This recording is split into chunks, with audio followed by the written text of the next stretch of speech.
1961, two brothers inside an abandoned German bunker in Italy sat down to listen to the empty static of space. Over the years, they had pulled all on May 23rd, 1961, two brothers inside an abandoned German bunker in Italy sat down to listen to the empty static of space. Over the years, they had pulled all kinds of strange sounds from that static. But what came through their headphones on this particular night had the potential to change the entire history of space exploration. What they heard was the voice of a woman speaking in Russian.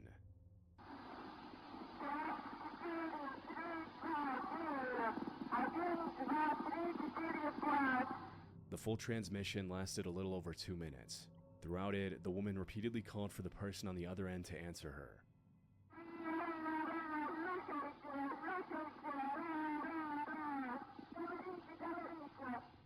As the transmission continued, she began mentioning her breathing and oxygen.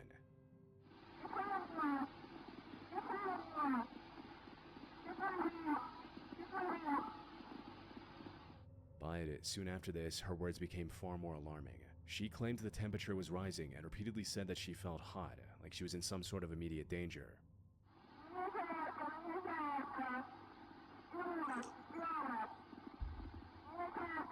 Why did she keep saying numbers?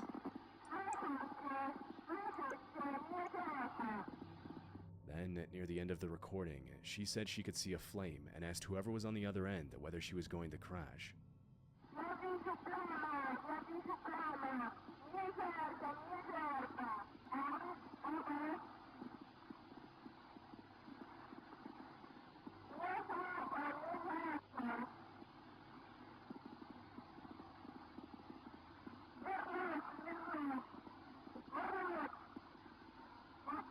I'm very confused.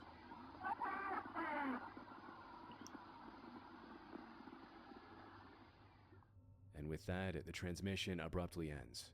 The two men listening were Achille and Gian Battista, amateur radio operators who had built a tracking station using military surplus equipment, chicken wire, old pipes, and dishware. But despite its homemade construction, the brothers were far from inexperienced. Over the years, they had successfully tracked signals from the first artificial satellite, the first US satellite, and even the heartbeat of the first dog sent into orbit. We have got to the point Us sending where dogs in literally orbit is anybody can build a crazy. fully working app.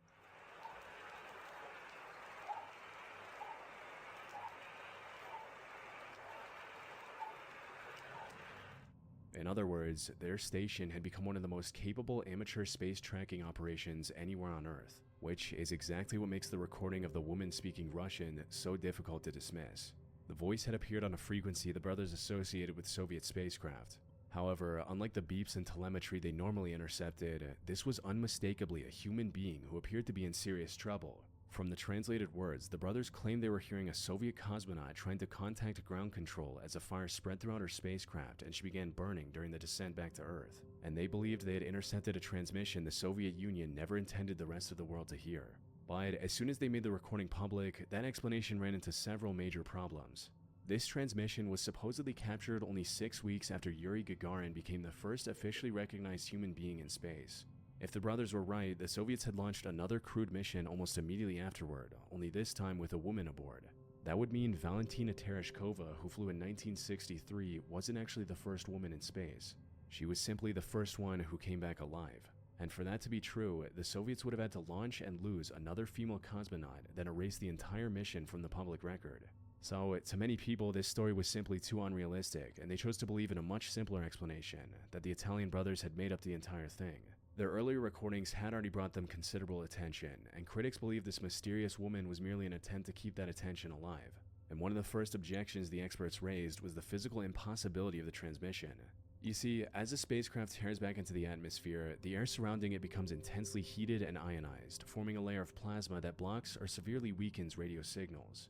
This is exactly why mission control can lose contact with returning spacecraft for several minutes during the most dangerous stage of their descent. So, if the woman in the recording was already burning through the atmosphere, the brothers should never have been able to catch the transmission in the first place. But if we listen closely to the exact words the woman says, it leaves room for another possibility. She mentioned heat and a visible flame while she was still asking clear questions and transmitting continuously. This could mean the capsule had not yet entered the full communications blackout. The rising temperature might have come from an electrical fire or a failing temperature control system inside the spacecraft rather than the atmosphere burning around it. That would also explain why she sounded more confused than terrified. She might still have been trying to understand what was going wrong, and the sudden end of the recording might have been the exact moment the plasma blackout finally cut her off. But the technical problem was not the only reason people doubted the tape. Over the years, many Russian speakers have argued that the woman doesn't sound like a native speaker at all. In fact, many have claimed that her voice carries an Italian cadence, which led many critics to believe that the brothers staged the recording with help from their sister, who was known to be learning Russian at the time. On top of this, a number of experts have also pointed out that the woman in the recording never used the formal call signs or communication language heard in genuine Soviet space transmissions. And digging through the official documents doesn't reveal a single mission record from that period that ever indicated that the Soviets were planning to send a woman into space in 1961. But strangely enough, this absence of documentation is exactly why this transmission may be real. As far-fetched as a secret dead cosmonaut sounds, the Soviet Union had a well-documented history of making inconvenient failures disappear from public history. Their documentation is exactly why this transmission may be real. As far-fetched as a secret dead cosmonaut sounds, the Soviet Union had a well-documented history of making inconvenient failures disappear from public history. There are cases going back to Stalin's era where individuals were physically painted out of official photographs as if they never existed at all. Similarly, after the collapse of the USSR, declassified documents revealed multiple deadly accidents connected to the space program that had been kept hidden from the world for decades. These included the Nedelin catastrophe, where a launch pad explosion killed 78 people, and Valentin Bondelienko, a cosmonaut trainee who burned to death inside an oxygen-rich pressure chamber. Both these incidents occurred during the same period when the transmission of the woman was captured, and yet they remained completely hidden from the public until the 1980s. Now, none of this proves that the Soviets actually sent a woman into space who died and covered it up. But what it does tell us is that when something went wrong in their space program, they had both the means and the motive to make sure nobody ever found out. The Soviets were locked in a bitter race against the United States, and every successful mission was treated as proof that their system was superior. Admitting that they sent a woman into space only to burn her alive would have transformed a historical achievement into an international humiliation. With the press under state control, hiding the mission would have been far easier than admitting they had failed. So, if that is what happened, then this woman was the first female cosmonaut ever launched into space, and nobody was ever told. More than 6 decades later, the world still doesn't know her name. The only record she may have left behind is this 2-minute recording of her calling for someone to answer as the spacecraft around her grew hotter and her voice slowly disappeared into the static. Pass. What he said. On the evening of June 29th, 2017, It's just crazy. a woman named Tara Bullis quietly switched on a hidden microphone as she arrived at a benefit walk for a missing student. Before entering the crowd, she whispered the date and time into the recorder, then noted that the man walking beside her had brought alcohol and was clearly drinking. It's 6:46 on Thursday, June 29th. We're at the benefit for the walk, and Brent has a thing of alcohol, and he is drinking while he's here. So I'm thinking I'm just going to turn this on right now so that it's on while we walk. This is kind of ridiculous.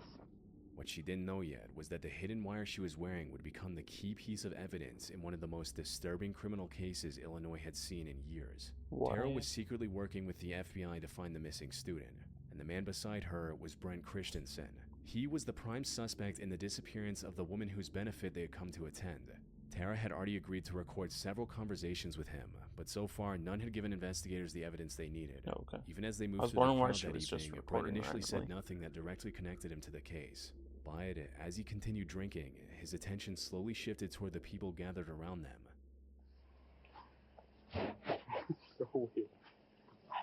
I don't even know how to process it. It's just, oh, those people there tonight. They want her home safe. It's just. And what he began saying next suggested that investigators might be dealing with something far worse than a single disappearance. They tell you. You have no idea what happened. Nobody know what happened. Nobody will know what Except for me. happened. And nobody will know what happened. No, not even you. Like, I'm the only one who was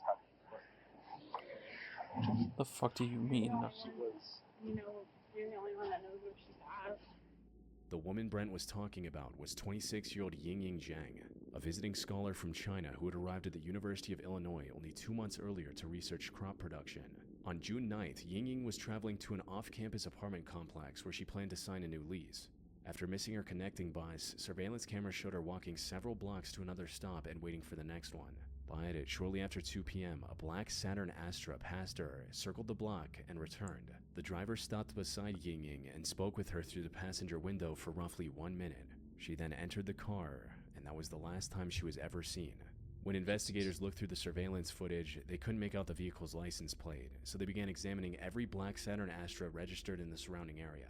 One of them belonged to 27-year-old Brent Christensen, who had recently completed his master's at the University of Illinois and had worked as a teaching assistant. At first, nothing clearly separated his car from the others. But when agents reviewed the footage more closely, they noticed that the vehicle in surveillance footage had a similar sunroof and damaged hubcap as Brent's car. When agents first questioned him, Brent claimed he had spent the afternoon at home, either sleeping or playing video games. Okay. Well, you originally told the agents that came to your apartment that you just played video games all day long. You didn't leave the apartment. Yeah. But it's fair to say that we know that that's not true, correct? Why would I lie? However, once investigators confronted him with footage of his vehicle moving around the university, his story began to fall apart. Brent eventually admitted that he had picked up an Asian woman near the campus, but according to him, he only drove her a few blocks before making a wrong turn, causing her to panic and demand to be released. Okay. I was just driving around. I saw a girl, and she was very distressed. Okay. So I stopped my car and looked at her. I asked her if she needed help and talked to her for a little bit. Not much. I gave her a short ride, a couple blocks. She freaked out and got out. However, the investigators didn't believe him, as the location data from Ying's phone didn't match his account of events. And I think I've demonstrated enough, I've shared enough with you that you know that I know that you didn't drop her off in that neighborhood. You know that we can follow her phone. By it, since they had no direct evidence that could establish what happened after Ying entered his vehicle, they allowed Brent to leave the station without being charged. The FBI immediately placed him under constant surveillance and approached Tara, who was in a polyamorous relationship with him. She agreed to wear the recording device, hoping her conversations with Brent would either clear his name or finally reveal what he How was did the doing. police know Over the that she following wasn't just days, going to Tara tell him? secretly recorded him 9 times. But nothing he said in those recordings gave investigators anything solid enough to act on, until the two of them attended Ying's benefit walk. Surrounded by her family, friends, and hundreds of strangers hoping she would still be found alive, Brent finally revealed why he had come to the event. "I just wanted to see how many people were here for me." But during the vigil, Brent finally stopped speaking in vague hints. He took Tara's phone and typed 4 short messages, deleting each one after she had read it. "It was me. She was number 13. She is gone. Forever." These 4 messages transformed Ying's disappearance from a missing person mystery into a murder case. And as Tara managed to keep him talking, he began describing how fiercely Ying had fought to survive.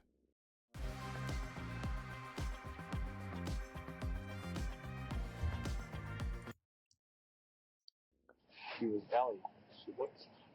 She would. Look. She fight.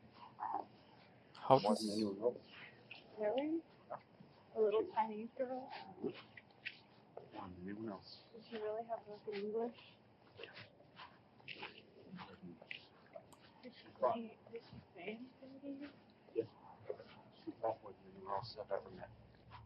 Brent continued to go into very graphic detail, but Ying's murder was not the only thing he confessed to.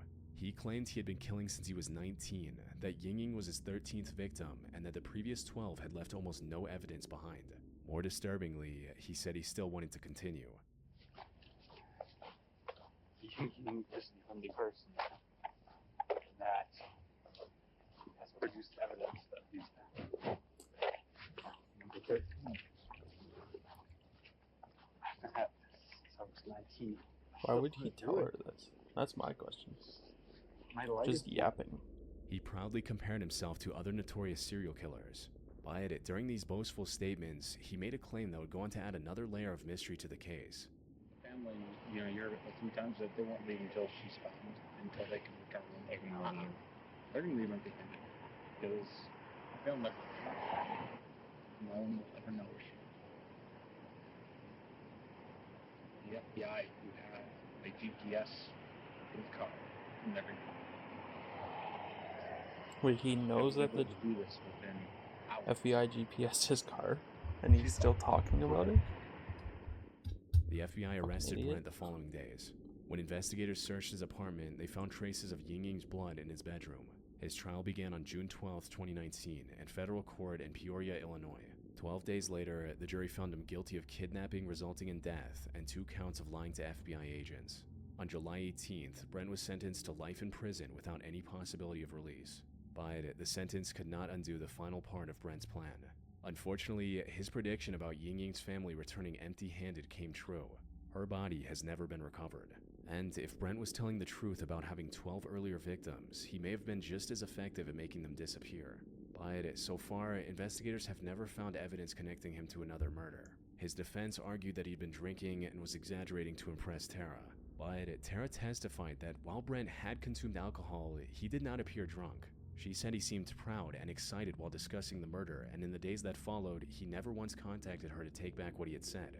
Now, it is difficult to dismiss the claim entirely when you consider the tone Brent used to talk about his alleged victims. His voice never shifted into the dramatic, exaggerated tone of someone trying to sound dangerous. He stayed calm as though he was discussing something he had done several times before. If anything, Ying Ying's case is proof that he was capable of doing exactly that. Without a damaged hubcap and a girlfriend willing to wear a wire and capture key, It's crazy that she disturbing did audio, that. investigators would have nothing more than footage of a woman getting into a car. Whether or not there were really 12 others will likely never be known. She must have knew something, right? She must have been when the FBI Every approached time her, I sit down to record, this they were happens. like, "We know." On the morning of August 13th, 1997, the crew of the Howard Stern Show was taking calls from listeners as it usually did. Many of the people who made it onto the air were harmless pranksters or attention seekers willing to say almost anything just to hear their own voice on the radio. So, when a producer passed along a caller claiming to have killed several people, no one in the think I studio appeared to remember take him hearing about seriously. this. In hindsight, there were reasons to take him more seriously than they did. I got a guy on the phone who claims he's been killing prostitutes and he's wondering why he's doing it. So maybe he thinks I have an answer. Is this Ed? Ed? No, this isn't Ed. Oh. You haven't killed any prostitutes? No, I never said my name was Ed. Oh. That answer Sorry. was chilling. Holy That's shit! okay. What name do you use? You can call me Clay. Clay? Clay? Yes, Clay. When Howard asked him about his supposed victims, Clay's answer immediately caught everyone off guard. Okay, Clay. So what happened? How many prostitutes have you killed? 12. According to him, these victims were often women who worked the streets around New Orleans. And when the crew asked him about his pattern of murder, he described horrific methods. How else did you kill them? Well, a few times, actually most times with a hammer. And where do you do this primarily? I've done it twice in a parking garage, and then the rest of the times on the side of the road. Dude, you got to have a lot of anger in you. Clay later said that he had been doing it since he was a teenager. How old were you when you killed your first woman? 16. And you must be a powerful kind of guy, big guy. I wasn't then. Right. Howard immediately began searching for a reason that could explain such depraved actions, asking Clay about his childhood. But Clay rejected every possibility. Did your mom beat you? Did your mom spank you? Was your mom a prostitute? No. Actually, nothing like that. What is it then? I think I just do it for the sense of the power. Right. Yet, the most unsettling part of the call wasn't what Clay claimed to have done. It was how little emotion he showed while describing it. At no point during the entire call did Clay sound like a person who was publicly confessing to 12 vicious murders. He talked more like a person explaining a habit he had stopped questioning long ago. He didn't sound ashamed and showed no obvious fear that the police might be listening. Even when Howard directly called him a serial killer, Clay responded with the same casual tone he had used throughout the conversation. He went on to blame boredom as the reason to commit these inhumane acts. Dude, you're a serial killer. Yeah. Yeah. You just want to kill. I'm just bored. The entire call lasted roughly 17 minutes. Clay then hung up and was never heard from again. So, the obvious question is the same one listeners have been asking for almost 30 years. Was any of this actually real? And the most convenient answer is no.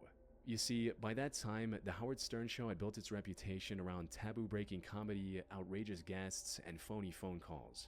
So, a man confessing to murder was, sadly, not out of the ordinary. And if you listen closely, there are moments when Clay appeared to struggle with his own story. For instance, when Howard pressed him on why the killings had supposedly stopped, Clay's story became noticeably less certain. He first blamed a broken-down car, then admitted that this only accounted for 1 month of an almost year-long break, before vaguely putting the rest down to self-control. No, but in all seriousness, I mean, do you think that you could control this? Do you think you could stop? I think I have been. Oh, you have been for the last couple of months? A year he hasn't killed. Oh, a year? Yeah. Almost. So why do you think you stopped killing all of a sudden? I really don't know, Howard. Part of it had to do with my car broke down. Oh, no transportation. Oh, yeah. Seriously? That's the reason? Well, that was the reason for a month, but after that, I guess it was all self-control. Wow. Yeah, So I'm you calling don't want to bullshit do now. this anymore. No, he wants to do it, but he's controlling himself. I just think it's Like, bullshit. you want to kill women, right? Sure. Yeah. Moments of hesitation like this made parts of the call sound like he was making up details as he went along. But, on the other hand, maybe it was simply Clay carefully deciding how much he could reveal without exposing his identity. Nonetheless, after the call was aired, federal agents turned up at the studio to collect copies of the audio recording, and immediately started looking into the possibility of a potential serial killer on the loose. I mean, However, I couldn't think they find a have single to, right? reliable report or official statement revealing anything about the investigation. And to this date, there's been no public record that identified the real person who called the show. So, the only real way to judge his story is to compare it with the crimes he claimed to be describing. Yeah, I was and just gonna when his say. confession is placed beside what was happening in New Orleans at the time, some of the details line up uncomfortably well. Oh shit. By August 1995, authorities were investigating 24 killings committed around the city over the previous 4 years. Most of the victims were vulnerable women who worked the streets, and many had been killed before their bodies were 24. abandoned in isolated areas. Which means Clay wasn't describing some imaginary pattern of violence. Both the victims and the scale of the killings just all lined up with a real investigation that was still unresolved when he I called feel like the show. the Howard Stern But show these killings just had also been did it. reported in the news before Clay Like, not called the the show. killings, but So a prankster just following the case could have taken the got someone publicly to call known in details and built a convincing to make story people around them. talk about That it, said, you know? there was a man whose real criminal history appeared to fit Clay's story far more closely. His name was Russell Elwood, a former taxi driver from New Orleans. Russell had been questioned by the Serial Crime Task Force and was eventually charged with murdering Cheryl Lewis and Dolores Mack, two of the women whose deaths had been examined as part of the wider New Orleans case. During the investigation, multiple women also came forward claiming that he had picked them up in his taxi, attacked them, and left them in isolated areas. And because the location, the victims, Okay, and hold the up. nature... He said he stopped killing for a year because his car broke down and then he had self-control, right? But if his car broke down, that means he wouldn't be able to work, right? If it's his taxi. If not, then he could still do it, and that's not really the an crimes excuse. all appeared to match Clay's confession. Several people online came to believe that Russell was the man speaking on the recording. This theory fits well, except the timeline makes it almost impossible for Russell to be Clay. Russell was arrested in Florida on August 4th, 1997 after purchasing drugs from an undercover officer. He remained incarcerated for the next 85 days. Clay's call aired 9 days after that arrest, meaning Russell was already in a jail cell when the call was made. So, the voice in the recording almost certainly did not belong to Russell Elwood. However, ruling him out doesn't automatically prove that Clay was lying. Russell was convicted of only 2 murders, and no one was ever able to establish that a single person was responsible for every death being investigated around New Orleans. This leaves open the possibility that several killers were targeting similar women in the same area, and that Clay was describing victims who were never connected to Russell's case. But unfortunately, this is as far as the evidence goes. No victim has ever been conclusively matched to the details Clay gave during the call, and no major breakthrough has revealed the identity of the man behind the voice. So, almost 30 years later, the recording still comes down to 2 possibilities. Either a prankster studied a real series of unsolved murders and used those details to create an unusually convincing confession, or a serial killer openly admitted to murdering 12 women on live radio, hung up the phone, and was never identified. On December 3rd, 2016, at 2:46 in the morning, police responded to a report of an abandoned car parked on the Route 35 bridge over the Shark River in Belmar, New Jersey. Nothing was wrong with the car. The keys were still inside, but there was no sign of the driver anywhere on the bridge or in the area below. Running the plate led officers to Lillian Stern. She was safe at home and explained that the vehicle was normally driven by her 19-year-old granddaughter, Sarah. Eventually, someone would come forward and explain exactly what happened to Sarah that night. But at this point in the investigation, that conversation hadn't happened yet. Sarah was a 19-year-old arts and TV production major at Brookdale Community College. The day before, she had spent the afternoon running errands with her childhood friend, Liam McAtasney, before stopping for lunch at Taco Bell. It was an ordinary day, except that it was the last time anyone saw her in public. The car had been left close to the edge of the bridge, and there were no obvious signs that anyone else had been inside. According to Liam, Sarah had previously talked about her life in a concerning manner. He also explained how she had an increasingly difficult relationship with her father. However, no one else who knew Sarah believed this explanation. One friend even told investigators that Sarah had made plans to see her that very day, which is hardly the behavior of someone planning to disappear. According to reports, Liam provided another possibility to investigators. He claimed that Sarah had talked about leaving New Jersey and starting over in Canada to get away from her father. The same friend Sarah had made plans with confirmed this theory. She told investigators Sarah had mentioned a Toronto trip and that she'd recently come into money that could finally make it happen. But when police searched her bedroom, they found her passport, social security card, and Canadian currency still there. So If she had came crossed the into border money and voluntarily, disappeared? she had left behind almost everything she would have needed to do it. The money her friend had mentioned came from a shoebox that Sarah had found inside Oh, a family property along with a note left by her mother before she died. Because much of it was old and damaged, Sarah placed a large portion inside a safe deposit box. On the day she vanished, surveillance footage showed Sarah visiting the bank with Liam to withdraw a portion of that money. When investigators later obtained the warrant to open the box, $25,250 was still inside. But a portion had been taken out that afternoon, and Liam had been standing beside her when she collected it. And he was also one of the last people known to have seen her alive. Then, in January 2017, a man named Anthony Curry contacted authorities. Anthony was a young filmmaker who regularly discussed horror movie ideas with Liam. So, when Liam pitched a disturbing plot on Thanksgiving night about a week before Sarah's disappearance, Anthony initially thought nothing much of it. According to Anthony, the story involved a young woman who had discovered money left by her deceased mother. Her friend would then meet her to count it, choke her, take the cash, and throw her from a bridge before abandoning her car. 1 week later, Sarah disappeared under almost exactly those circumstances. Anthony still hesitated to accuse someone he considered a friend, but Liam began repeatedly asking to meet and eventually sent him a Snapchat message asking whether police had questioned him. That was enough to convince Anthony that the supposed movie idea may have been a real plan. In search of concrete evidence, police wired Anthony's car as he drove up to meet with Liam on the 31st of January 2017. Unaware that he was being recorded, right after the two of them met, Liam made a horrifying confession that put all the other theories about Sarah's death to rest.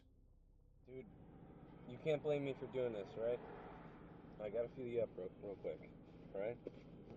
You're good. Feel no me up? Disrespect. I'll show you. No disrespect, okay? Nothing. Yeah, I got the FBI on my dude. What are they questioning? Oh yeah, a lot. About what? About killing Sarah. Alright, so I'm hanging out with her. She has we went to the bank, she took some money out, not all of her money. We're counting it out, and then she goes to walk out the front door. My biggest problem was the dog, and her dog laid there and watched as I killed her. Didn't do anything. Fuck? Liam went on to describe the graphic details of every step of his process in depth. Not only did he show no sign of remorse during this whole conversation, but he was also showing signs of irritation that the cash was less than he expected. What he actually found was only a fraction of what he had hoped, and the bills were so worn that he wasn't sure a bank would take them. So you've been laying low, I guess. Oh yeah. And that's not even the worst part. The worst part of it is, I thought I was walking out 50 grand, 100 grand in my pocket. She had one safe, and she took money out, and she only had 10 grand. And this money, I don't know if it was burnt or something. It's old money, terrible quality. I don't even know if I can put any of it in the bank. Police arrested Liam and his roommate Preston Taylor, who reportedly had assisted with getting rid of Sarah's body the very next day. Preston confessed almost immediately and led investigators to a locked safe at their residence, buried in the ground. It was opened using keys recovered from Liam's car. Inside the safe, police found around $9,000. That's crazy. At the trial, Liam's defense argued that the recording wasn't a confession, but instead an audition for a role in Anthony's films. But with all the evidence and witnesses present, the jury didn't buy the excuse. On the 26th of February 2019, Liam was convicted on all 7 charges, including first-degree murder, robbery, felony murder, and desecrating human remains. Later in June, he was sentenced to life in prison without the possibility of parole. Unfortunately, Sarah Stern's body has never been found. What, the roommate didn't say where he helped bury her? On or, April like- 10th, 2018, a 16-year-old boy made 2 911 calls that were supposed to save his life. Instead, they became the recorded evidence of one of the most inexcusable failures a police department has ever been forced to answer for. The calls were made by Kyle Plush, who drove to Seven Hills High School in Cincinnati, Ohio to pick up some tennis equipment from the back of his family's minivan. The tennis gear was in the rear cargo, so Kyle had to put a knee on the third row bench seat and lean over to reach it. Unfortunately, the seat flipped backward under his weight, trapping him instantly. Right. His head was pinned to the rear wall while his legs were forced up against the van's back door. His arms were pinned down as well, which meant he couldn't reach his phone to call for help. I think the cop drives So by the Kyle resorted to van the only and option doesn't left. stop. He called out to Siri and asked to dial 911, and the call actually connected at 3:14 p.m. Hello, Cincinnati 911. What is the address of your emergency? Cincinnati 911.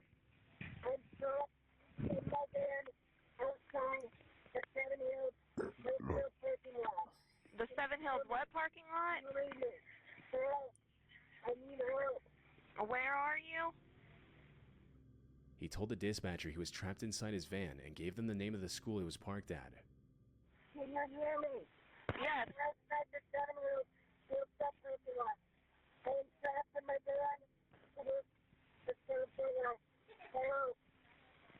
Where are you? I can't hear you. Kyle couldn't hear the dispatcher speaking to him, so he couldn't answer her follow-up questions. And although he repeatedly mentioned Seven Hills, the call was entered into the dispatch system several minutes later as an unidentified female trapped in a van in unknown trouble. The entry did not include Kyle's name, the type of vehicle, or the fact that he was in a potentially fatal emergency situation. At 3:26 p.m., 2 officers arrived near the school. Based on the information they'd received, they were searching for an unidentified woman in an unknown van somewhere around several adjoining parking lots. They drove through the area for roughly 11 minutes and attempted to call Kyle's phone, but they never stepped out of their patrol car, and they did not check the northern lot where Kyle's gold Honda Odyssey was parked. Jesus. While those officers were still nearby, Kyle managed to place a second call. This time he gave the dispatcher almost everything needed to find him. He identified the vehicle he was trapped in as a gold 2004 Honda Odyssey, said it was in the Seven Hills parking lot, and made the seriousness of his situation very clear. This is not a joke. I'm trapped inside my gold Honda Odyssey van in the Southwood parking lot of Seven Hills Bath. Send officers immediately. I'm almost dead. Kyle's breathing was becoming weaker, and knowing that he might not survive, he asked the dispatcher to deliver one final message. I probably don't have much time left to tell my mom that I love her if I die. But none of those details ever reached the officers. When the dispatcher initially heard silence, she activated a teletypewriter connection intended for callers who were deaf or hard of hearing. Anyone there?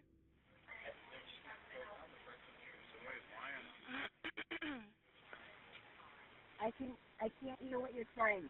Just send quickly.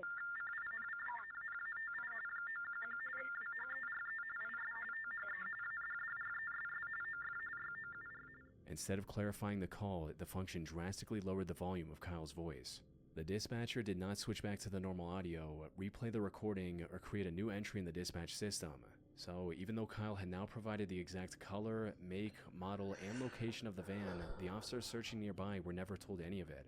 Eventually, they soon closed the assignment and left. Nearly 6 hours later, when Kyle failed to return home, his family used a location sharing app that showed he was still at Seven Hills School. His father drove there and eventually found the Honda Odyssey in the same lot Kyle had described during the second call. Sadly, by then, Kyle had lost his life. Soon after Kyle was found, the focus shifted from how he became trapped to why no one had reached him in time. Across 2 separate calls, he had identified the school, explained that he was pinned inside a van, and eventually gave the vehicle's exact make and color. Yet the police failed to save him, and that failure began with how the first call was entered into the system. It had been stripped of its urgency before officers were dispatched. Kyle had been incorrectly identified as a woman, his exact location remained unclear, and his repeated warnings that his life was in danger were reduced to the words, "unknown trouble." As a result, the officers arrived without knowing who they were searching for, what vehicle they needed to find, or how little time remained.